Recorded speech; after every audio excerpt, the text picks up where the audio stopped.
Here is how I made my second game, Angry Monkeys. Hey there, it is Dustin Coder. I'm an indie game developer and I usually work on small remakes of classic games.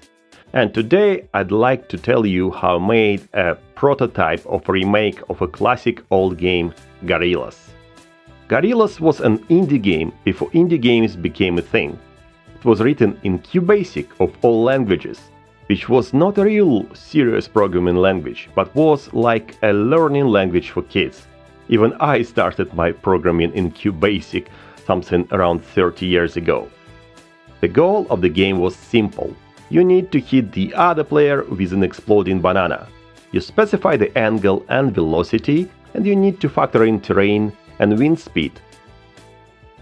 So I downloaded this asset pack, and I also donated $2 to the creator as a little thank you.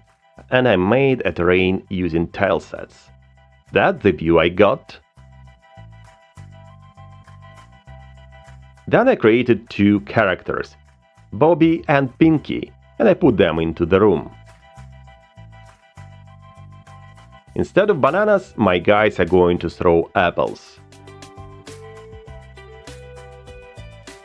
The next thing was to decide how the user can specify angle and velocity.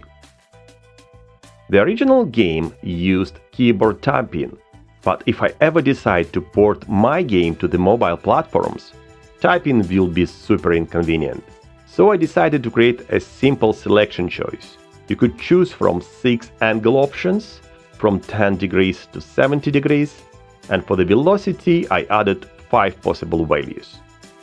Honestly, I have no idea if it's going to work, but we are going to find out. For the menu to throw apples, I used the new UI layer in GameMaker. By the way, drop me a comment if you want to know more about UI layer, maybe to have a tutorial or something like that. Okay, I added a very simple way to select the button by simply changing the sprite color. When I click the button, the apple gets velocity and angle values. This is handy because it is apple that is going to fly. The problem is that I can now select more than one button, so I'm going to fix this in the code. Okay, now I need to teach my apple to fly. I added some gravity factor and added an optional update in the change event if my apple is flying. I also added some logic to destroy the apple if it is too far off the screen. Let's try. Okay, apple flies but the gravity is not working. I will fix that by making sure that I don't override the Y velocity. Okay, it works but probably too good.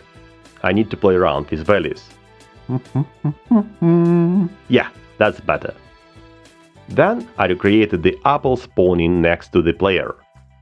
Let's make our apples explode when they hit the building. For that, I created a special object. I will call it Destruction Zone. It is visible now, but I will make it invisible later.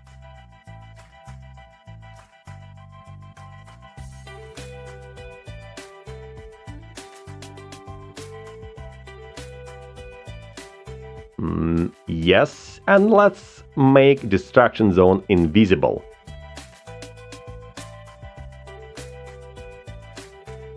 Then I need to make the players to go in turn.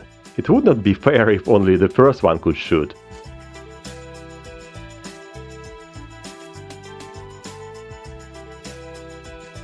Last, we need to add a player collision event and write what player won if the apple hits the player. Okay, so this is my prototype done.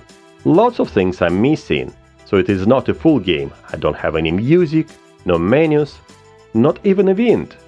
But I think it was already fun to make.